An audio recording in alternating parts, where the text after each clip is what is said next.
கணவன்: உன்னை கல்யாணம் பண்ணதுக்கு ஒரு எருமையை கல்யாணம் பண்ணிருக்கலாம். மனைவி: ரொம்ப நெருங்கின சொந்தத்துல கல்யாணம் பண்ணக்கூடாதுங்க. கணவன்: குழந்தை ஏன் அல்றான், டாக்டர் ஊசி போட்டாரா?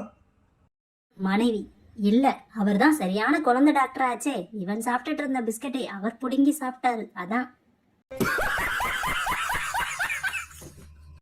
கணவன்: என் கண்ணை பார், என்ன தெரிகிறது? மனைவி: உன் கண்ணை பார்க்கும்போது உண்மையான காதல் தெரிகிறது. கணவன்: நாசமா போச்சு, கண்ணுல என்னமோ விழுந்துருச்சு, எடுடி. கணவன்: ஒரு துணி எடுக்க ஏன் இவ்வளவு நேரம் எடுக்கிற? மனைவி: கட்டினவன் தான் சரியா செலக்ட் பண்ணல, கட்டிக்கிறதாவது சரியா இருக்கட்டுமே தான். மனைவி: மாமா, எனக்கு ஒரு கனவு வந்துச்சுங்க. அதுல நீங்க எனக்கு ஒரு மோதிரம் வாங்கி தர்ற மாதிரி. கணவன்: ஓ, அதுக்கு உங்கப்பா பணத்தை பே பண்ற மாதிரி எனக்கு கனவுல வந்துச்சு.